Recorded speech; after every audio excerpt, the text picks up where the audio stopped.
एक बार एक बच्चे ने अपनी क्लास के दूसरे बच्चे की पीठ पर एक कागज चिपका दिया जिस पर लिखा था मैं बेवकूफ हूँ, और इशारों में बाकी सारे बच्चों को ये कह दिया कि भाई इसे पता नहीं चलना चाहिए।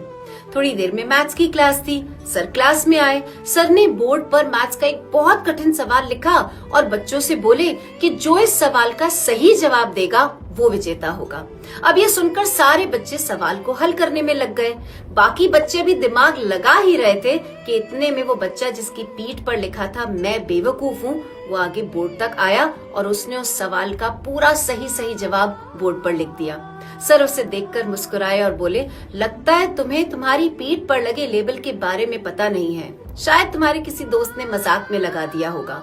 फिर सर बाकी क्लास की तरफ मुड़े और बोले कि इससे पहले कि मैं तुम सबको सजा दूं, मैं तुम्हें जीवन की 2 बड़ी सीख देता हूँ। पहली, लोग तुम्हें रोकने के लिए, तुम्हें नीचा दिखाने के लिए तुम्हारे पीठ पीछे बहुत सारे बुरे लेबल लगाएंगे। जैसे अगर इस बच्चे को ये पता होता कि इसकी पीठ पर क्या लिखा है, शायद ये हताश होकर उस सवाल का जवाब देने की कोशिश ही नहीं करता।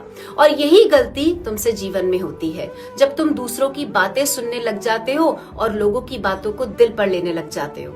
इसलिए हमेशा जीवन में याद रखना, अगर तुम खुद पर विश्वास रखोगे और अपनी मेहनत करते जाओगे तो कोई भी कैसा भी लेबल तुम पर क्यों ना लगाए, तुम्हारी प्रतिभा एक दिन उन्हें खुद जवाब दे देगी।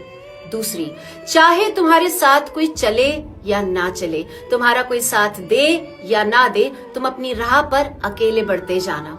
जब हम दूसरों की बुराई करते हैं तो हम खुद अपना स्तर नीचे करते हुए अपने आप को कमजोर दिखा देते हैं। इसलिए अपनी सोच हमेशा सकारात्मक रखना और कभी जीवन में किसी का मजाक मत बनाना।